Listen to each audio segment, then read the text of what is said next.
بسم اللہ الرحمن الرحیم۔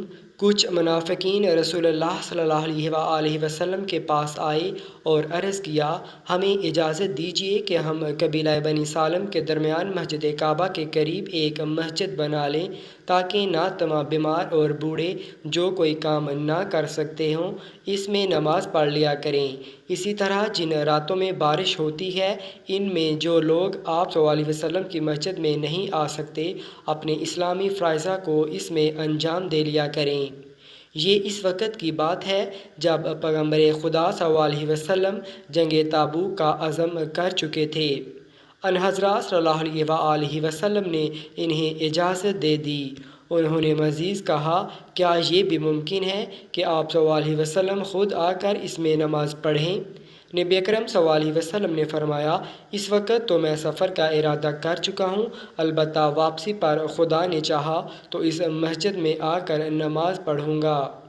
جب آپ صلی اللہ علیہ وآلہ وسلم جنگ تبوک سے لوٹے تو یہ لوگ آپ صلی اللہ علیہ وآلہ وسلم کے پاس آئے اور کہنے لگے، ہماری درخواست ہے کہ آپ صلی اللہ علیہ وسلم ہماری مسجد میں آ کر اس میں نماز پڑھائیں اور خدا سے دعا کریں کہ ہمیں برکت دے۔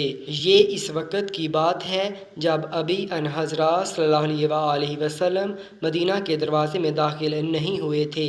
اسی وقت وحی خدا کا حامل فرشتہ نازل ہوا اور خدا کی طرف سے پیغام لایا اور ان کے کرتوت سے پردہ اٹھایا۔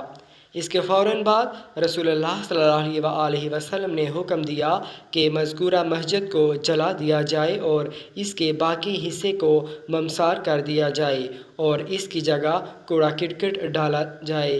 ان لوگوں کے ظاہراً کام کو دیکھا جائے تو ہمیں شروع میں تو اس حکم پر حیرت ہوئی کہ کیا بیماروں اور بوڑھوں کی سہولت کے لیے اور اضطراری موقع کے لیے مسجد بنانا برا کام ہے، جبکہ یہ ایک دینی اور انسانی خدمت معلوم ہوتی ہے۔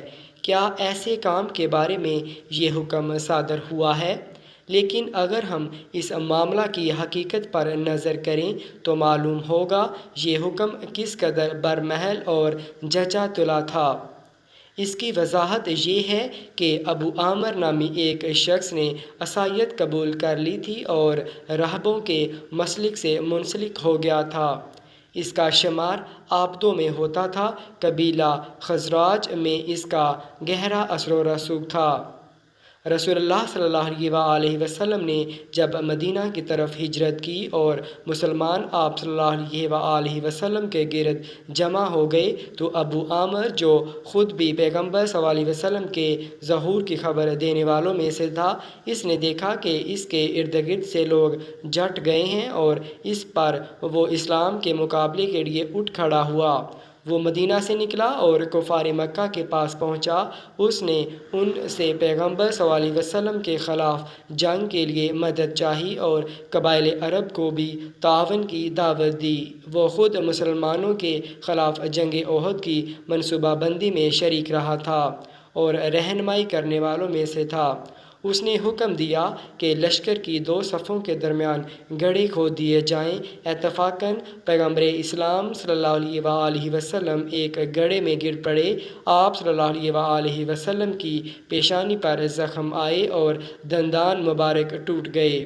جنگ احد ختم ہوئی۔ مسلمانوں کو اس میدان میں آنے والی مشکلات کے باوجود اسلام کی آواز بلند تر ہوئی اور ہر طرف صدائے اسلام گونجنے لگی تو وہ مدینہ سے بھاگ گیا اور بادشاہ روم ہرقل کے پاس پہنچا تاکہ اس سے مدد چاہے اور مسلمانوں کی سرکوبی کے لیے لشکر مہیا کرے۔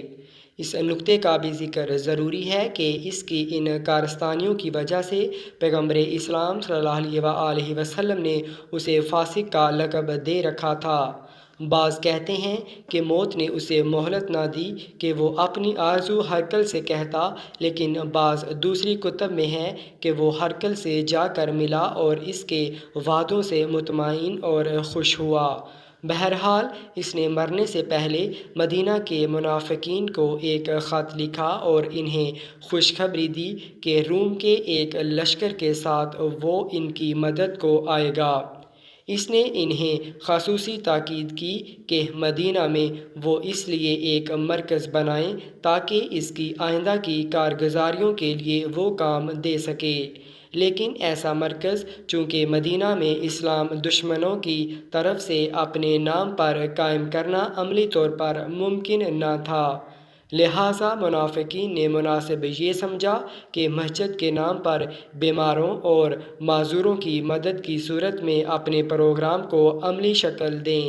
آخر کار مسجد تعمیر ہو گئی، یہاں تک کہ مسلمانوں میں سے مجمع بن حارثہ یا مجمع بن جاریہ نامی ایک قرآن فہم نوجوان کو مسجد کی امامت کے لیے بھی چن لیا گیا، لیکن وحی الہی نے ان کے کام سے پردہ اٹھا دیا۔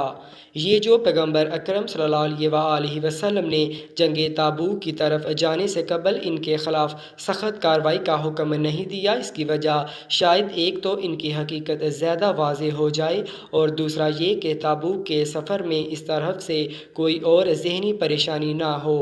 بہرحال جو کچھ بھی ہوا تھا، رسول اللہ صلی اللہ علیہ وسلم نے نہ صرف یہ کہ مسجد میں نماز نہیں پڑھی بلکہ بعض مسلمانوں مالک بن خشم، مانی بن عدی اور عامر بن سکر یا عاصم بن عدی کو حکم دیا کہ مسجد کو جلا دیں اور پھر اس کی دیواروں کو ممسار کروا دیا اور آخر کار اسے کوڑا کرکٹ پھینکنے کی جگہ قرار دے دیا۔